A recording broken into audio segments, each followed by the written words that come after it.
La revista El Doctor en Casa presenta su programa El Doctor en Casa TV.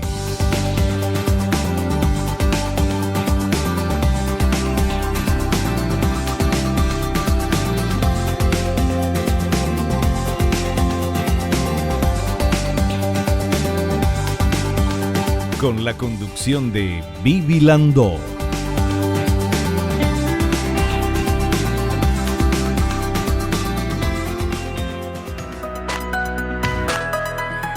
Hola, ¿cómo están todos? Muy bienvenidos. Esto es El Doctor en Casa. Hoy vamos a hablar de procedimientos para fisuras palatinas y orejas en pantalla con el doctor Julio Recalde. Él es especialista en cirugía plástica, estética y reconstructiva y también flebología.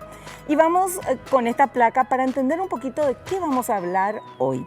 La fisura palatina es un defecto de nacimiento que consiste en una apertura en el cielo de la boca. Suele acompañarse de malformaciones como labio leporino y provoca dificultad para hablar, problemas en la alimentación y dificultad en la erupción de los dientes. Por otro lado, en las orejas en pantalla, estas sobresalen significativamente de la silueta facial, lo que puede generar complejos y problemas psicológicos. Ambas alteraciones se pueden corregir mediante una intervención quirúrgica. Bienvenidos todos. Esto es El Doctor en Casa.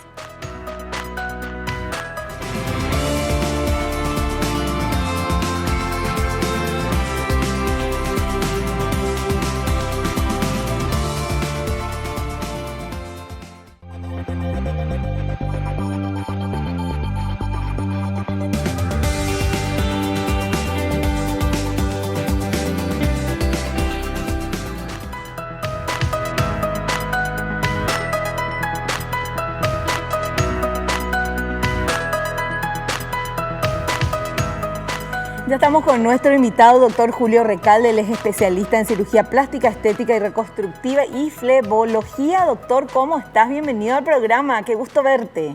Muchas gracias, Vivi. Un placer estar aquí y un gusto estar con la audiencia. Bueno, y el tema que hoy vamos a hablar son dos temas súper interesantes. Uno es justamente de fisura palatina, que nosotros conocemos, siempre decimos labio leporino, pero que son dos cosas diferentes que van acompañadas muchas veces, ¿verdad? Sí, exactamente. La fisura palatina en su mayor presentación se presenta asociada al labio leporino. El labio leporino o labio de liebre, ¿verdad? Se le dice al labio que está abierto, cortado, donde hay una comunicación entre la nariz y la boca.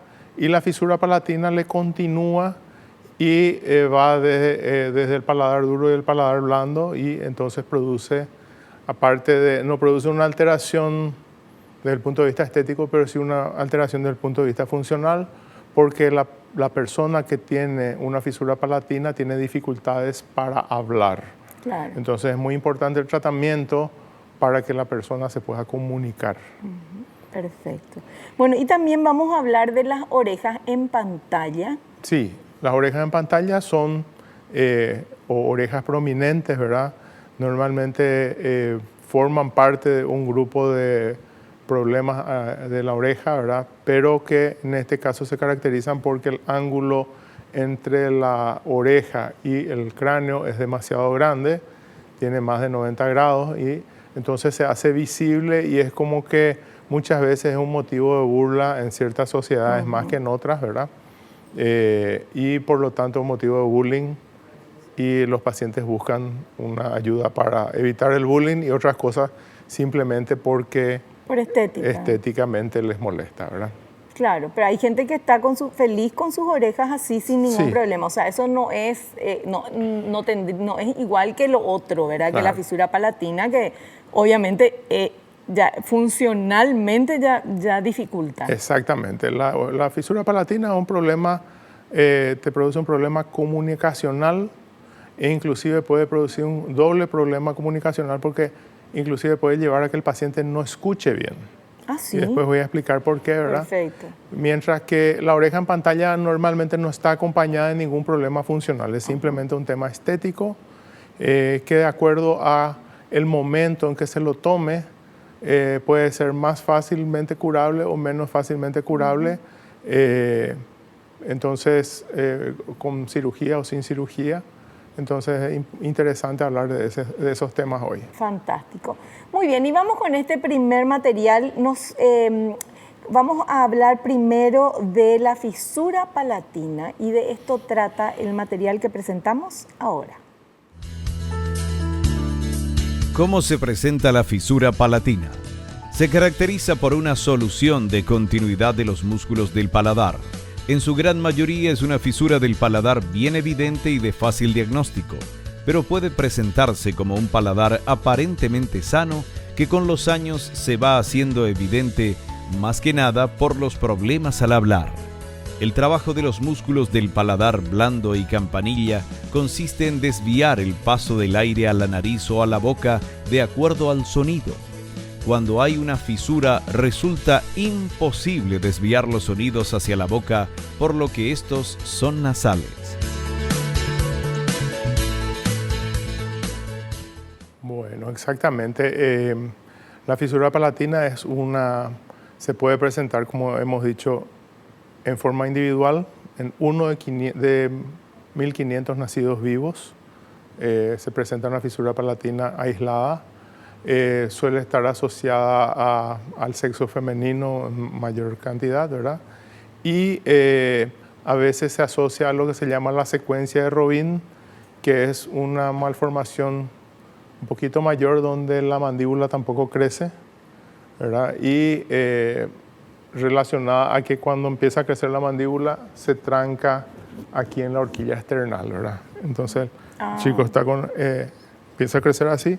La mandíbula no tiene lugar donde crecer y la lengua entonces crece para arriba y no deja que se cierre ese paladar. Entonces es una causa mecánica, es una causa también de fisura, ¿verdad?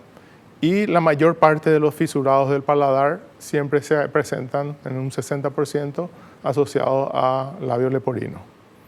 El problema principal de un fisurado del paladar es la comunicación.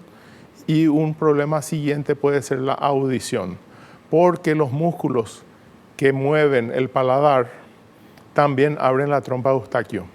La trompa de Eustaquio es el orificio de aireación del oído interno. Entonces, al no estar tensos esos músculos, la trompa de Eustaquio no airea bien el oído interno y el paciente tiene dificultades para escuchar. Y si tiene dificultades para escuchar desde temprana edad, va a tener dificultades para hablar porque uno aprende a hablar por repetición. Uno repite lo que escucha. Sí.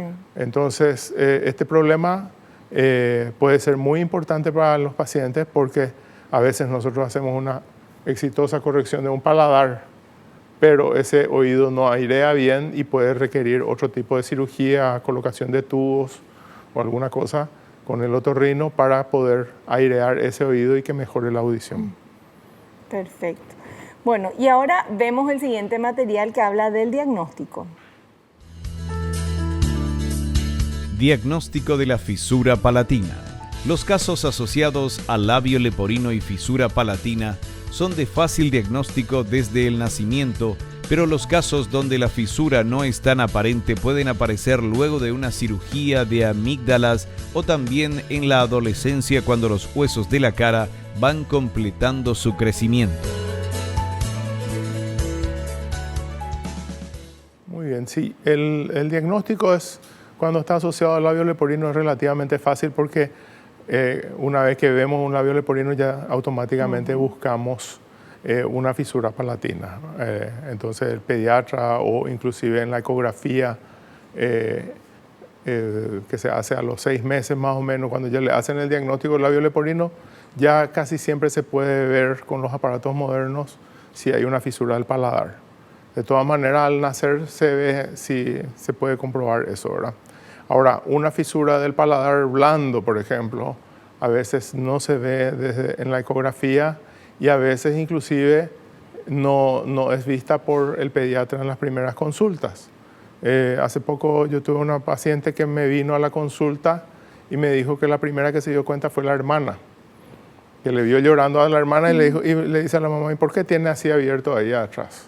porque tiene 2 campanillas, ¿verdad? Y era una fisura del paladar blando, ¿verdad? Y en otros casos, como dice la gráfica, cuando son mayores, ¿verdad? Después de hacerse una cirugía de amígdala y adenoides, de repente ahí se empieza a notar que el paciente empieza a hablar peor y se hace el examen y se puede ver que hay una fisura submucosa, se llama, donde los músculos que van de un lado a otro del paladar no han cruzado, sino que están así en una posición paralela y solamente hay una ligera telita de mucosa que cierra. Entonces, a primera vista parece como que está cerrado, pero al hacer ejercicios uno nota que los músculos están completamente separados y entonces esos son los casos que se descubren ya a edades más tardías. Y por supuesto que requieren una cirugía para corregir esa fisura. Perfecto. Bueno, qué increíble porque lo que nos está contando, doctor, porque lo de la fisura palatina teníamos entendido que, bueno, que se notaba, ¿verdad? Porque obvio, uno dice, bueno, está abierto ahí, pero sin embargo, los músculos pueden no estar cruzados, trenzados como tendrían que estar, pero hay como una pielcita, como una mucosa que a simple vista no deja ver. Exactamente. Y ya hemos tenido algunos casos de esos, ¿verdad? Donde, te digo, después de una cirugía de amígdala y adenoides se hace aparente porque a veces la amígdala y la adenoides son tan grandes que consiguen tapar mecánicamente lo que le falta al paladar.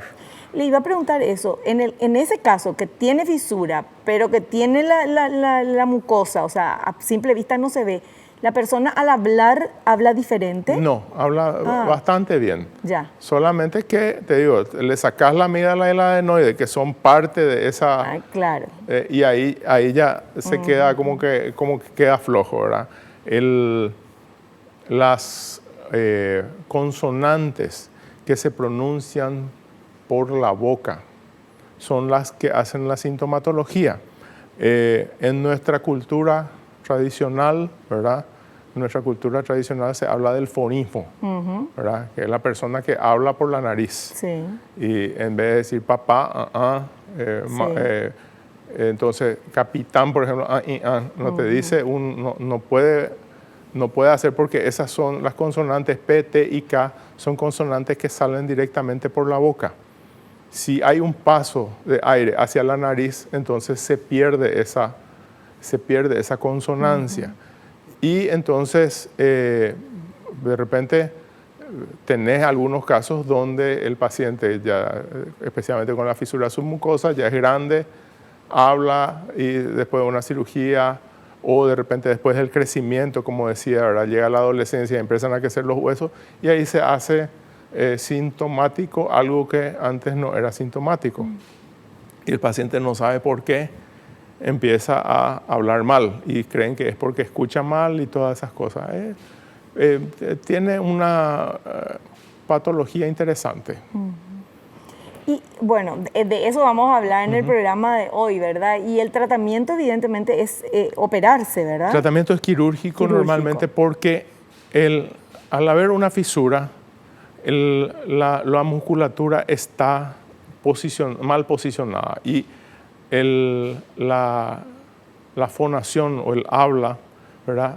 Depende mucho del paso de aire y ese paso de aire depende del efecto de una hamaca, le decimos nosotros, muscular, que cuando el paciente habla, cierra el paso del aire hacia la nariz y abre, ¿verdad? De acuerdo al tipo de palabra que uno está diciendo.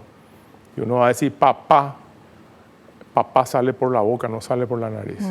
Por eso es que las mamás están muy contentas porque la criatura fisurada primero aprende a decir mamá tranquilamente porque sale por la nariz.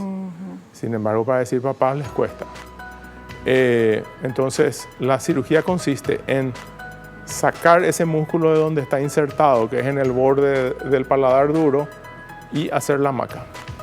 Juntar los bordes de los extremos del músculo y formar esa hamaca nuevamente, y de esa forma el paladar se hace funcionante y consigue cerrar el paso del aire.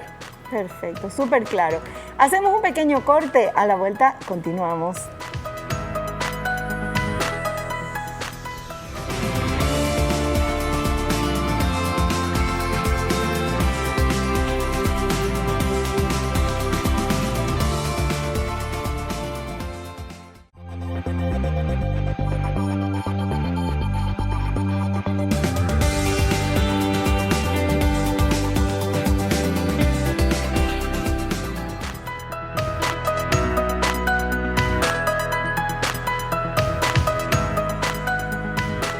continuamos hablando con nuestro invitado, doctor Julio Recalde, sobre el procedimiento para fisuras palatinas y después vamos a hablar del tema de las orejas en pantalla. Pero ahora tenemos este material que habla del tratamiento. ¿Podemos ver, por favor? Tratamiento. El tratamiento es quirúrgico. Consiste en la reparación y reposición muscular del paladar blando y campanilla. Cuando no es posible o resulta insuficiente, se pueden agregar otros procedimientos. Cuanto más temprano en la vida del paciente se realice, mejor será el resultado y requerirá menos tratamiento. Los pacientes que reciben diagnóstico y tratamiento tardío requerirán mayor acompañamiento posoperatorio del fonoaudiólogo.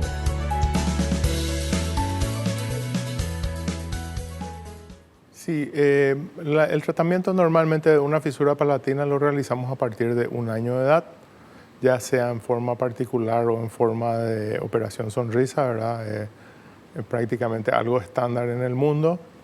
La cirugía consiste en, como les dije, reposicionar el músculo, sacarlo de su inserción palatina y volver a juntar los extremos del músculo como para formar la maca, ¿verdad?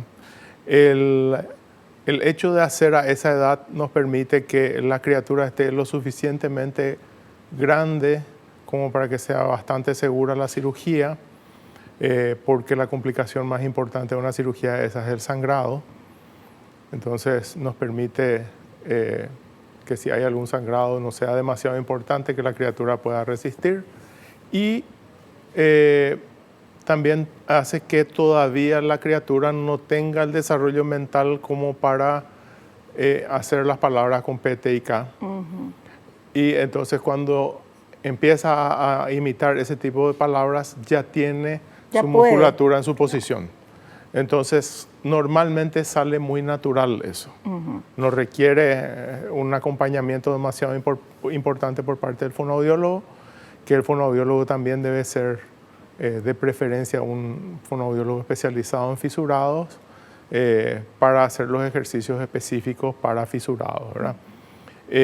A veces, como parte de las complicaciones y qué sé yo, se puede requerir otras cirugías. Puede ser volver a rehacer esa misma cirugía, ¿verdad? O a veces hacer cirugías complementarias como para permitir que ese paladar funcione de forma adecuada.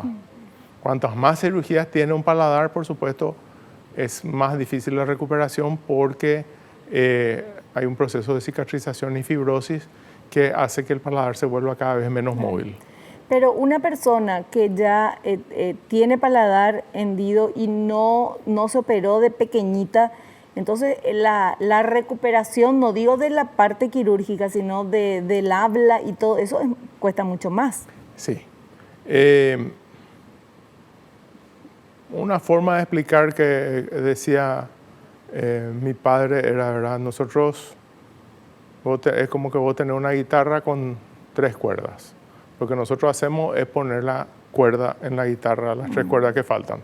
Ahora, aprender a tocar te corresponde a vos. Claro. Y como una guitarra, cuando nosotros aprendemos a tocar una guitarra a los 4 años, aprendemos a tocar de una manera, y si ponemos a aprender a tocar una guitarra a partir de los 40 años, ¿verdad? Es mucho más difícil. Ya no tenemos esa habilidad y esa desenvoltura. Entonces pasa la misma cosa. Cuanto mayor es el paciente, es más difícil la recuperación de la parte fonoaudiológica, pero yo he operado pacientes ya hasta de 40 años con fisura palatina que nunca habían sido operados y todos ellos me han dicho que vale la pena. Qué bueno. Porque qué bueno, inclusive, a pesar de que hay muchos estudios, ¿verdad? Uno habla con los americanos y los americanos te dicen no se opera luego eso.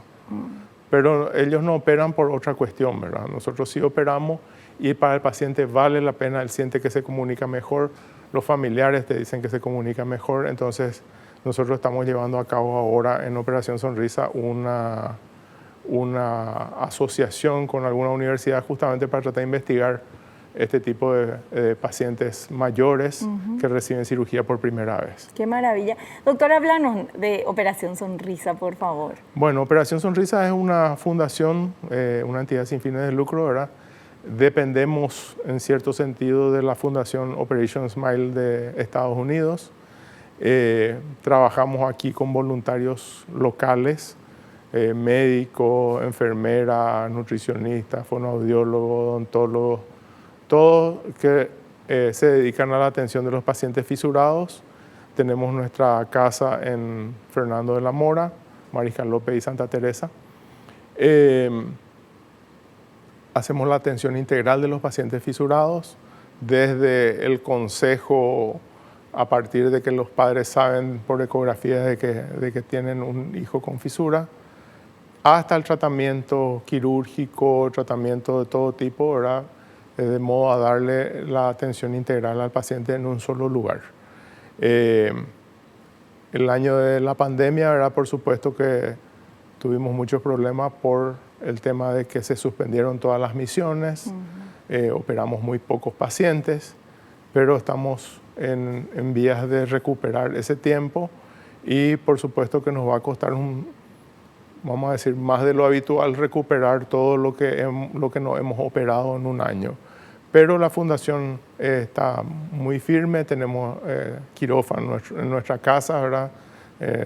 Tenemos lugar para operar y vamos a tratar de seguir también con el esquema de misiones grandes donde nos vienen a ayudar colegas del exterior para operar mayor cantidad de chicos de una vez. ¿Tenemos muchos chicos con fisura de paladar? Bueno, el cálculo estadístico, se calcula que acá en Paraguay nacen entre 150.000 a 200.000 niños al año y el cálculo estadístico estaría más o menos entre 200 a 300 niños al año fisurados que nacen.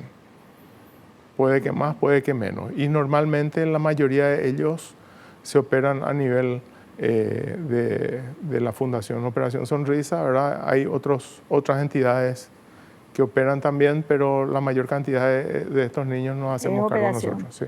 Qué maravilla. Le felicito, doctor. Muchísimas a gracias. usted y a toda la gente que hace esta labor tan importante, altruista, voluntaria y es gratis para las personas que van a operarse, ¿verdad? Es realmente maravilloso, maravilloso. Bueno, y ahora vamos con el otro tema que era las orejas en pantalla. Tenemos justamente aquí este material.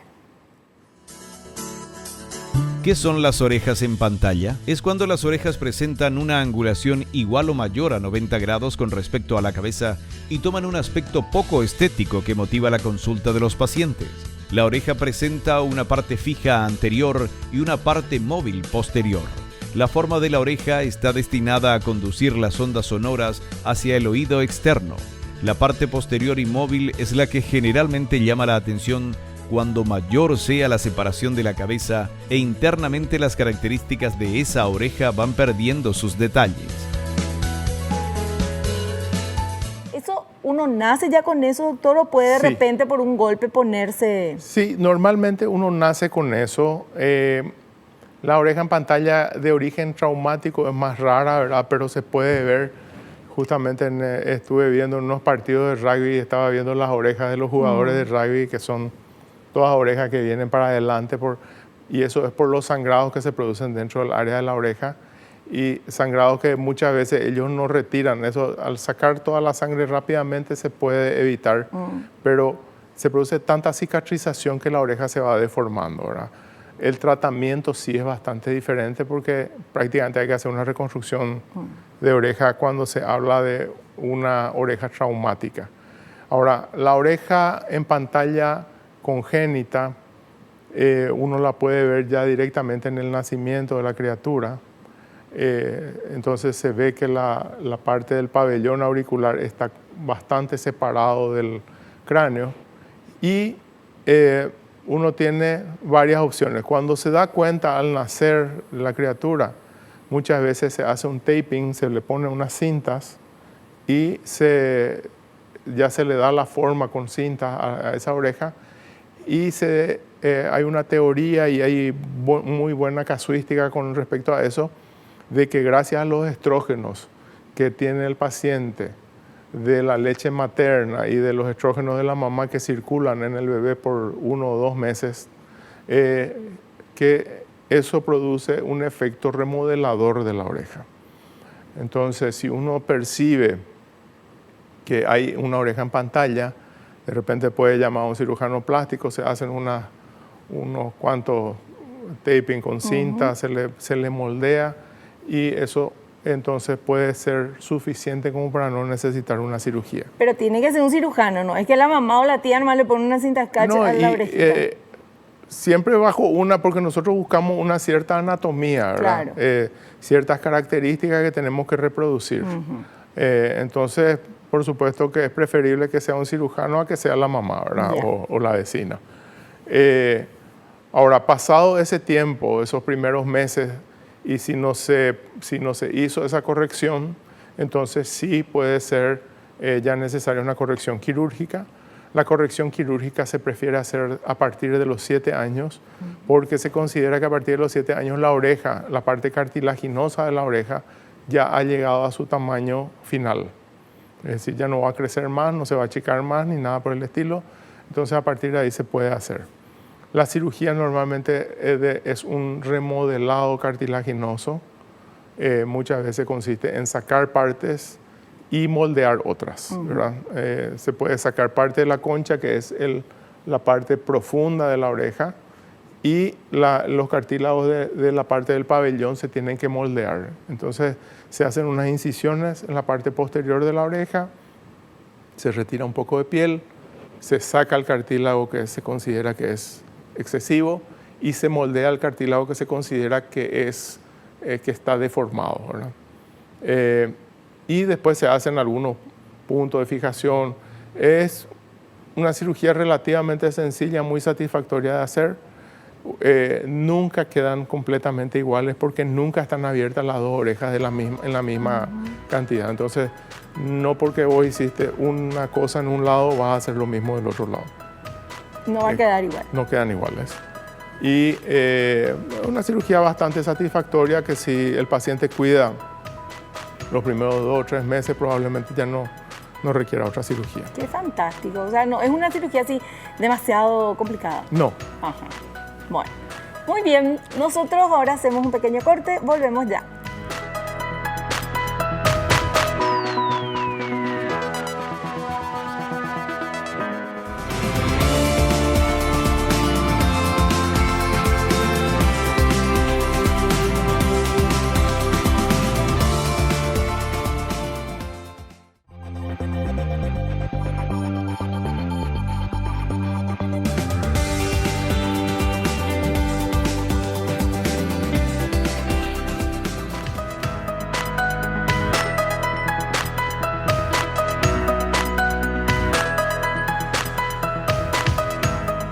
Muy bien, y seguimos hablando de las orejas en pantalla. Seguro que todo el mundo está pensando, alguien que le conoce, o tal vez mirándose al espejo, viendo, a ver, pongo mi orejita, a ver cómo está. Bueno, tenemos la buena noticia de que hay un tratamiento que es quirúrgico para estas orejas en pantalla si le molesta mucho a la persona o si los chicos son víctimas de bullying. Obviamente eso no es solamente el tema de la oreja, sino que es todo lo que eso implica en la autoestima de una persona. Entonces hay que tomar el tema con seriedad. Y tenemos este material que vamos a compartir. La consulta debe ser dirigida a la queja del paciente, establecer el tipo de deformidad que presenta la oreja y, si es muy importante, descartar alteraciones en la audición con un otorrinolaringólogo. Las deformidades mayores de las orejas pueden acompañarse de alteraciones en el oído medio y requerir cirugías más complejas.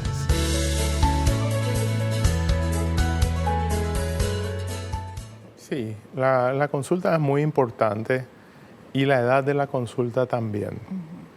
El chico que sufre bullying, prácticamente vos le decís, te voy a operar acá ahora mismo y sin anestesia y te va a aceptar esa cirugía.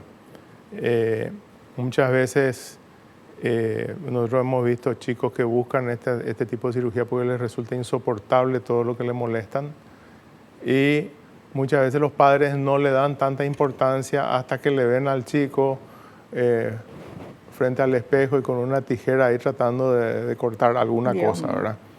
Entonces, es muy importante escucharle a la criatura cuando tiene este tipo de problemas. Hay padres que dicen, no, yo tengo y a mí no me importa, así que ¿por qué le va a importar a él? Pero no somos la misma persona, ¿verdad? Entonces, si a vos no te molesta, no hay problema, pero el chico que está sufriendo un acoso sí debe ser escuchado y en lo posible debe recibir la atención requerida. La cirugía no es muy compleja. Cuando son niños, por supuesto, tratamos de hacerlo bajo anestesia general, de modo que no se mueva y todo ese tipo de cosas. Pero cuando son pacientes grandes, yo suelo ver, por ejemplo, que mis pacientes que van por otros motivos estéticos, de repente yo veo que tienen usan el pelo de una forma muy especial, ¿verdad?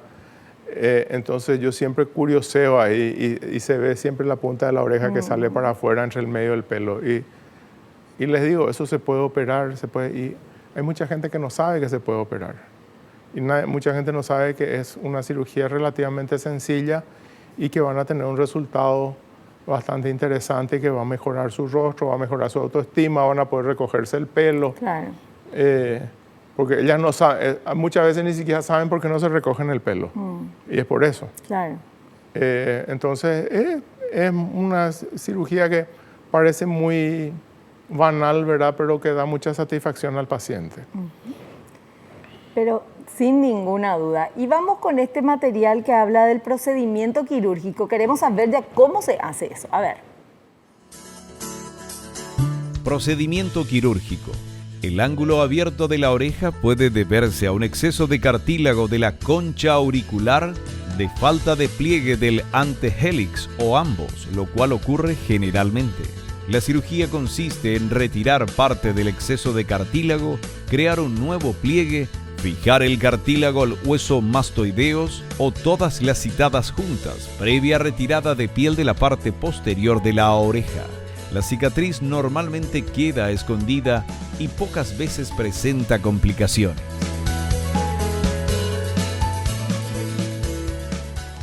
Bueno, ahí podemos ver en la foto, ¿verdad?, de los niños especialmente, el cambio que hay en la sonrisa de la criatura.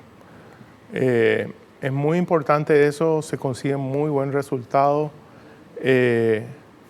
El chico, cuando uno le ofrece este tipo de cirugía, se vuelve muy responsable de su postoperatorio, ¿verdad? Porque nosotros le decimos, bueno, no te vas a mojar, no vas a jugar fútbol tanto tiempo, no vas a hacer esto, vas a usar una vincha para que te ataje la oreja.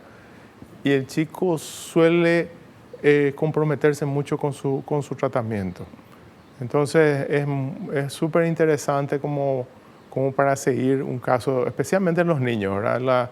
Ya cuando un adolescente o cuando una persona mayor es como más...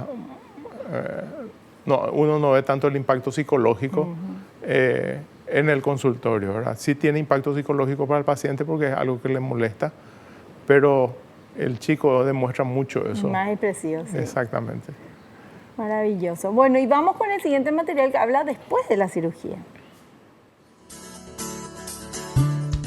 Luego de la cirugía, el paciente debe utilizar vendajes por unos días y una vincha especial en las horas de sueño, puesto que con los movimientos de cabeza se puede doblar la oreja y afectar el procedimiento realizado.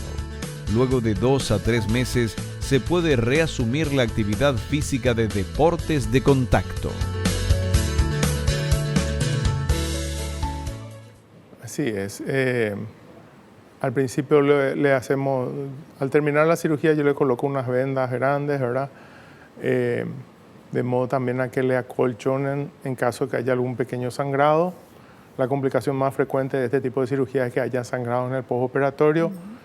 Alguna vez requiere volver a reintervenir para coagular lo que está sangrando, pero casi siempre por la compresión misma se contiene, ¿verdad? Ese vendaje lo retiramos entre el tercer y el quinto día y ahí ya cambiamos por una faja más específica que le aprieta bien la oreja, de modo que tenga el mayor tiempo posible, eso especialmente durante ese primer mes, acompañando a que se vaya deshinchando los moretones y es que ahí van bajando por el cuello. Hay gente que dice que le duele, hay gente que dice que no le duele y ambos tienen razón, ¿verdad? Entonces Claro. no podemos descartar ninguna de las cosas. Hay gente que te dice que no le duele, pero que está sensible. Entonces, cuando se tocan la oreja sí les duele. Y hacemos usar esa faja por un mes por lo menos. Y si quieren hacer actividad física deportiva, especialmente todo lo que sea deporte de contacto, fútbol, vóley, entonces en ese caso sí les decimos que usen la faja también durante su actividad deportiva. ¿Por qué? Porque ese cartílago que nosotros tratamos se queda muy frágil, muy friable. Cualquier golpe que venga en sentido póstero anterior, ¿verdad?, de atrás para adelante, puede terminar rompiendo aquello que nosotros suturamos. Claro. Y ahí tenemos que esperar un cierto tiempo y volver a reparar, ¿verdad? Pero ese cuidado es 3 meses. Sí, 3 Después meses. ya pueden jugar Después sin ya nada se puede, en el... sí, no, después ya se puede, pero es muy importante que se cuide, ¿verdad? Claro. A veces cuando la cirugía principalmente de la parte alta y hay que moldear los cartílagos con puntos y esas cosas, hay gente que tiene los cartílagos demasiado frágiles y esos puntos terminan saltando, ¿verdad? Entonces yo ya me he encontrado con pacientes que han tenido 2 y 3 cirugías de la oreja hasta llegar al punto donde consiguen el resultado que estaban queriendo. Entonces, el hecho de que repose 3 meses no es que te garantiza que no vas a tener ninguna complicación, pero disminuye muchísimo la posibilidad de complicaciones. Perfecto, súper claro.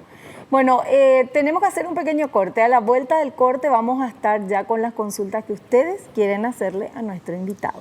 Volvemos ya.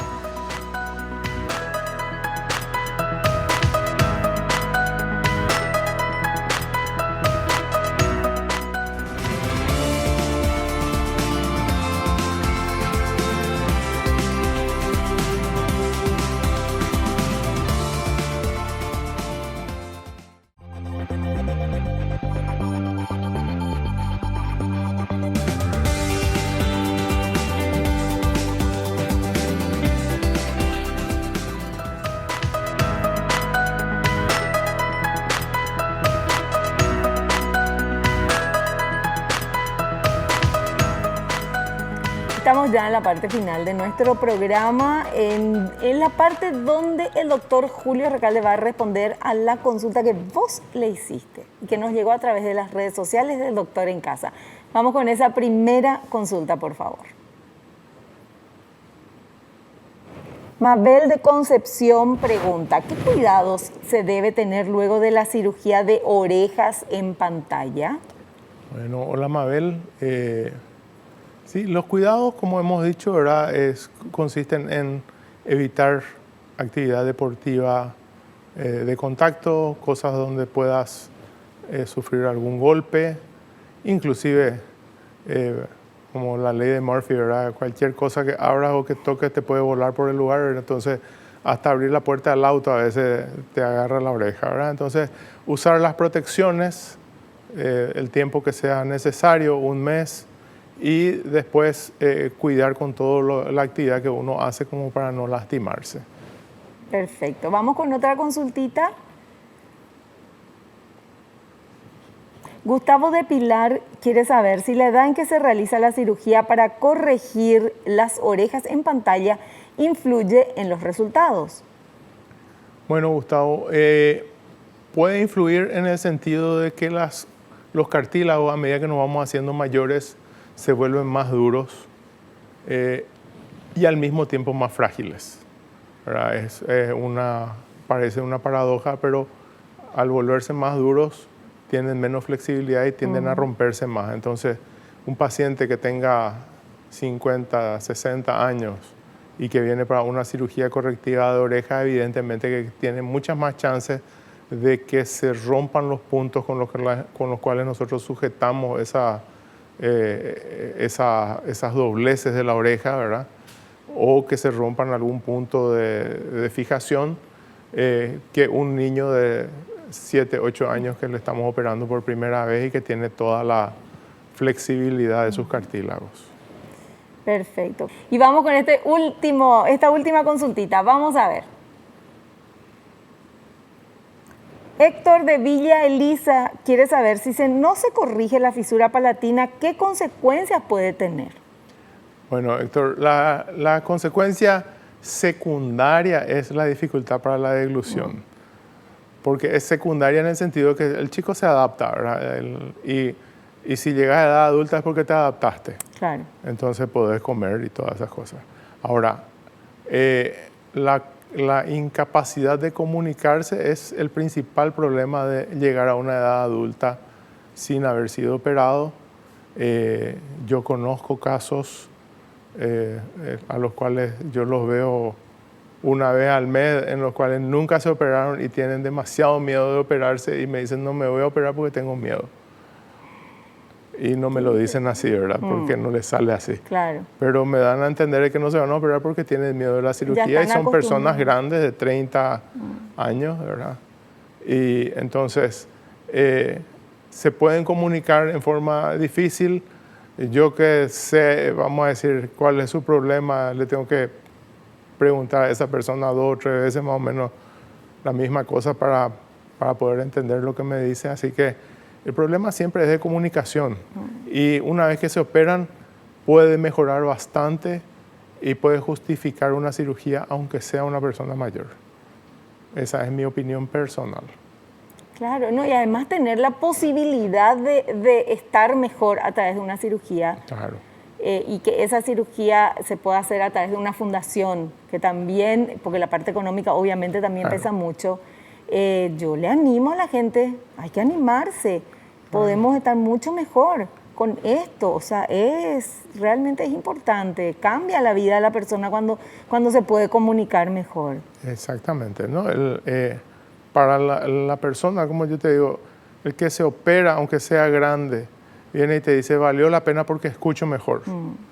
Y evidentemente que tiene que hacer mucho más terapia que cualquier otro chico que se opera a los 1 o 2 años, ¿verdad?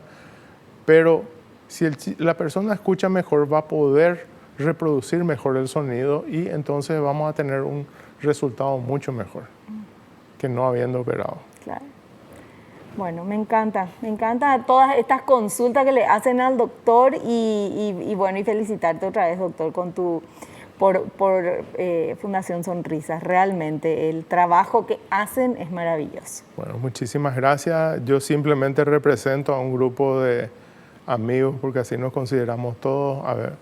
Habemos muchos cirujanos, habemos muchos anestesiólogos, habemos muchas enfermeras, muchas instrumentadoras, un grupo grande, los pediatras y la gente que nos dona el dinero, ¿verdad? Porque esto sale caro, por más de que nosotros no tenemos un sueldo en este sentido, ¿verdad? Pero igual la movilización de todos estos recursos siempre implica mucho dinero y tenemos mucha gente que colabora con nosotros aquí en nuestro medio y que hace posible que llevemos sonrisas a los chicos. Y le agradecemos a toda esa gente que apoya y que siga apoyando. Doctor, se terminó nuestro programa. Muchísimas gracias por tu presencia y te esperamos en uno próximo. Muchísimas gracias, Vivi, y estamos atentos para cuando gusten. Muchas gracias. Nos despedimos. Hasta el próximo programa. No te olvides, naciste para ser feliz. No te conformes con menos. Chao, chao.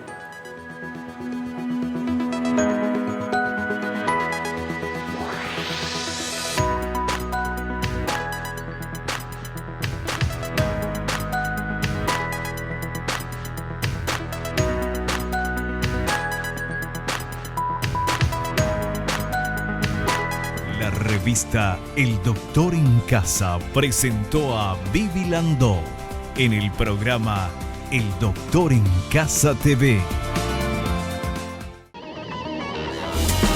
Fue una realización de Alicante.